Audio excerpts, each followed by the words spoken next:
You're watching WorldView Today with the latest updates on global developments. Tonight's program brings you a series of critical and alarming moves from around the world. Nuclear arsenals are not for show. Hundreds of devastating warheads are aimed directly at India. These are the latest threats from Pakistan as tensions escalate rapidly, with both sides flexing their military might. Could the nightmare of nuclear conflict become reality? Amid mounting instability, India tests the combat readiness of its missile warships as the heat of war spreads across South Asia. In the Middle East, Iran accuses Israel of planting explosives, triggering a horrific incident that has left thousands dead or injured. Yemen continues to reel as U.S. airstrikes cause explosions likened to earthquakes. How far has the U.S. Houthi conflict progressed? Notably, Ukraine mobilizes over 10,000 troops for a new offensive against Russia, while North Korea, for the first time, confirms and praises its soldiers fighting alongside Russia as heroes. Why does Canada bitterly claim it was betrayed by Trump? Stay tuned for the full details. Escalating tensions in South Asia are spiraling at an alarming rate. On April 27th, Pakistan's railway minister, Hanif Abbas, issued a stark warning, threatening India with a nuclear strike. In an interview with WorldView Today, Abbas emphasized that Pakistan's nuclear arsenal is not for display. It was built for India. Our Gauri, Shaheen, and Ghaznavi missiles, along with 130 nuclear warheads, are locked onto your cities, he declared. According to WorldView Today, the statement comes amid escalating tensions following a deadly extremist attack in India that killed 26 people, coupled with India's threat to terminate the 1960 Indus Waters Treaty. Abbas warned that if India cuts off Pakistan's water supply entirely, as threatened, it would provide grounds for all-out war. If India chokes our water, prepare for war. Our missiles are not for show, and they're hidden across the country, he said, adding that Pakistan is ready to respond in kind. Pakistan's nuclear arsenal raises significant concerns. The country became the world's seventh nuclear power in 1998 and, by 2025, possesses an estimated 130 to 170 warheads. Its Gauri missiles, with a range of 1,300 km, Shaheen-2 at 2,000 km, and Ghaznavi at 290 km, can strike key Indian cities like New Delhi and Mumbai. India, in turn, holds approximately 160 warheads and Agni missiles with a range of up to 5,000 kilometers, making the prospect of conflict catastrophic. The latest tensions stem from an attack on April 22nd, which India attributes to the Pakistan-linked militant group Jaish-e-Mohammed. In retaliation, New Delhi suspended the Indus Waters Treaty, a framework governing the sharing of Indus River waters. The Guardian warns that this could render 40% of Pakistan's agricultural land unirrigated, pushing the country toward economic warfare. According to the Times of India, India has revoked visas for Pakistani citizens and bolstered its military presence in Kashmir. On April 27th, Pakistan began repositioning fighter jets deeper into its territory to avoid potential Indian strikes. WorldView Today reports that Pakistan moved JF-17 Thunder and Mirage-3 aircraft from bases near the border, such as Peshawar and Quetta, to central and southern bases, including Karachi and Quetta. Satellite imagery confirms this redeployment, with air defense systems also strengthened along the eastern border. Experts interviewed by WorldView Today suggest Pakistan aims to protect its air force from a repeat of India's 2019 Balakot airstrike. Tensions escalated further after Pakistan destroyed 2 Indian checkpoints in the Lipa Valley. In response, India suspended the Indus Waters Treaty and closed the Attari Wagah border crossing. The Hindu reports that India deployed additional troops to Kashmir, along with drones, armored vehicles, and AWACS early warning aircraft. Pakistan, meanwhile, positioned M110 203mm self-propelled howitzers along the border and increased troop movements. Pakistan's defense minister, Khawaja Asif, stated, "We do not seek war, but we are ready to respond proportionately if attacked." Amid the boiling tensions, on April 27th, the Indian Navy conducted missile tests to demonstrate its ability to execute long-range precision strikes. The Guardian reports that the Navy successfully launched multiple anti-ship missiles, reaffirming the combat readiness of its warships, systems, and crews. These missiles are designed for powerful, high-precision strikes over long distances. The Navy emphasized the importance of such drills to maintain readiness as military rhetoric between India and Pakistan grows increasingly hostile. Indian Prime Minister Narendra Modi vowed a severe response to the deadliest attack on civilians in Kashmir in 25 years. "The blood of every Indian is boiling," he said, pledging to hunt down the attackers to the ends of the earth and reduce extremist hideouts to ashes. The Navy's missile tests are seen as a clear message of India's deterrence capabilities amid rising risks of conflict between the two nuclear powers. Catastrophic explosion at Iran's Bandar Abbas, port turning to the Middle East. A devastating explosion at Bandar Abbas, Iran's largest port, has left at least 40 dead and over 1,200 injured, according to Reuters, citing Iranian media on April 27th. Firefighters are still battling to extinguish the blaze.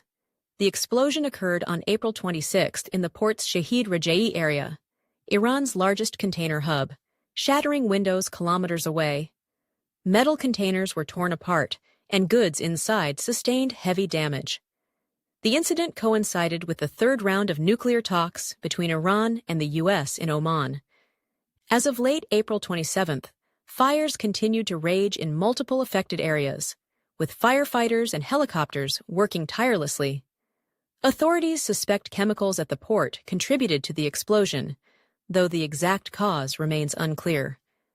Iran's defense ministry dismissed international media claims that the blast may have resulted from mishandling solid fuel for missiles, calling such reports psychological warfare by enemies. A ministry spokesperson insisted the affected area contained no military materials. However, the Associated Press, citing a British security firm, noted that the port received a shipment of ammonium nitrate, used in missile fuel, in March, which, if mishandled, could trigger such an explosion. The Financial Times reported in January that Iran imported enough sodium perchlorate from China to equip 260 medium-range missiles, bolstering its arsenal after a 2024 missile attack on Israel. On April 27th, thick black smoke still rose from the site, with twisted metal and debris scattered across the area. By early afternoon, Iran's Red Crescent Society announced that 90% of the fires had been extinguished, and operations resumed in unaffected port areas. A crisis management official attributed the explosion to unsafe storage of chemicals in containers, noting prior warnings about safety risks. Government spokesperson Fatemeh Mohajirani urged against premature speculation, stating that a final conclusion would follow the investigation. Iran has faced multiple deadly infrastructure incidents in recent years, often attributed to negligence.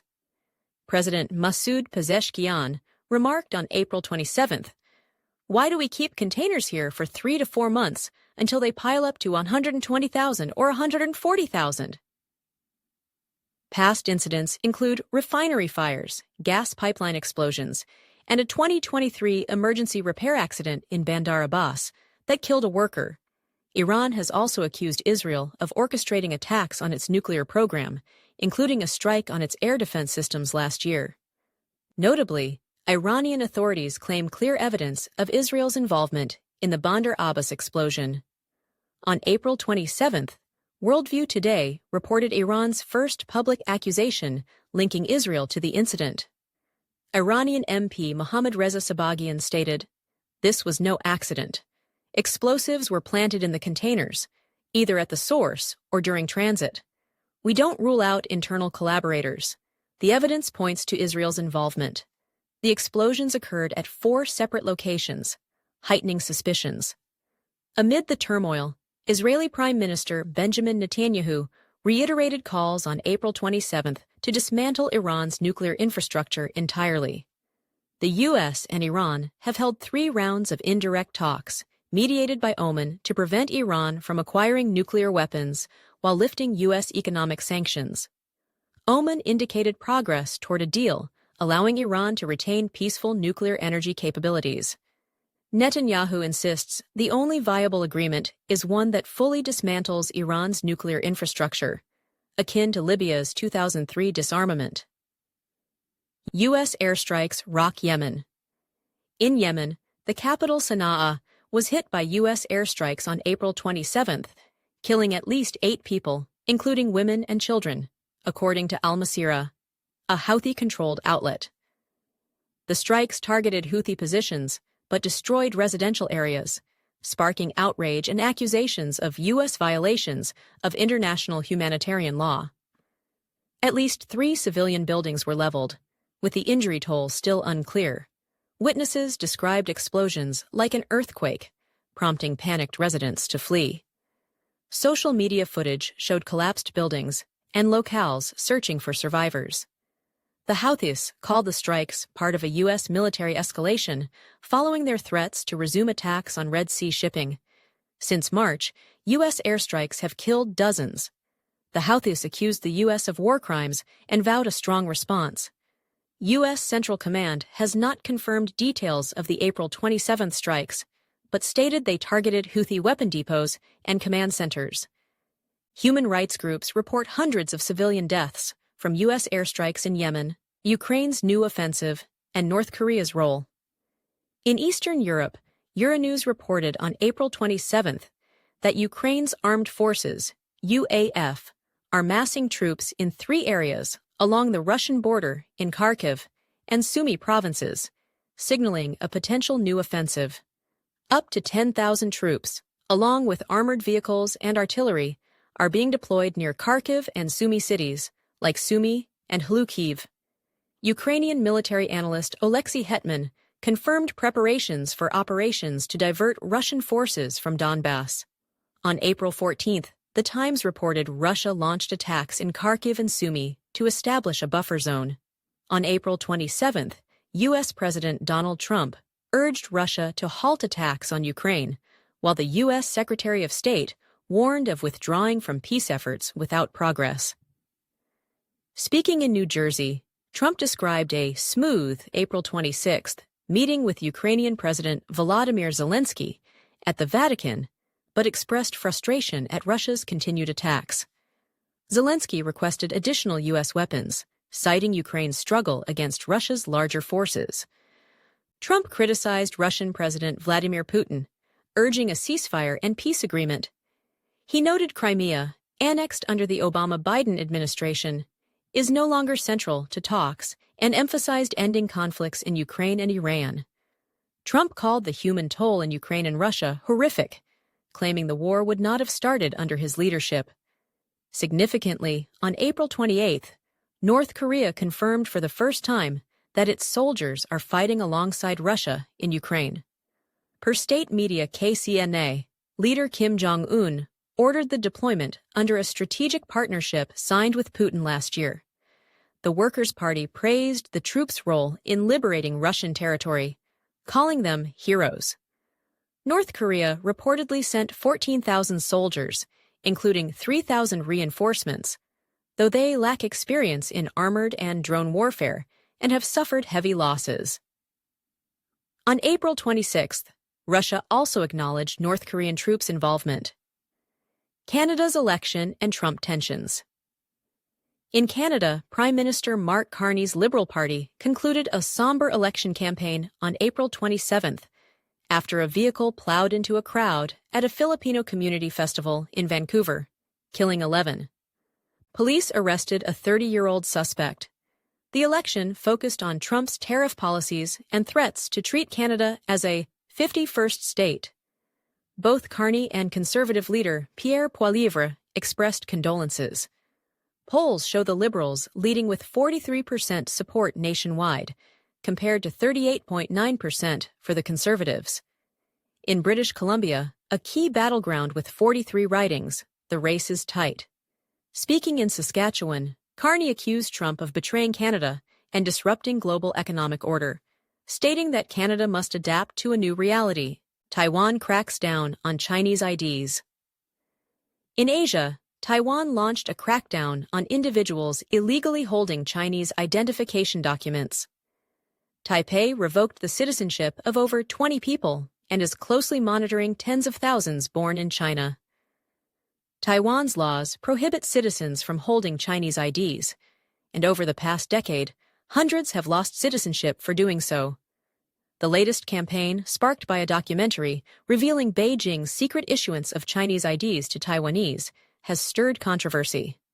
3 women were publicly deported, and the permanent residency of over 10,000 ethnic Chinese in Taiwan is at risk, including long-term residents. Taiwan's Mainland Affairs Council, IMAC, called Beijing's actions a hostile attempt to assert control over Taiwan. The crackdown began after authorities discovered a larger-than-expected number of Taiwanese holding Chinese IDs. The National Immigration Agency contacted over 10,000 ethnic Chinese spouses in Taiwan, demanding proof they relinquished Chinese household registration.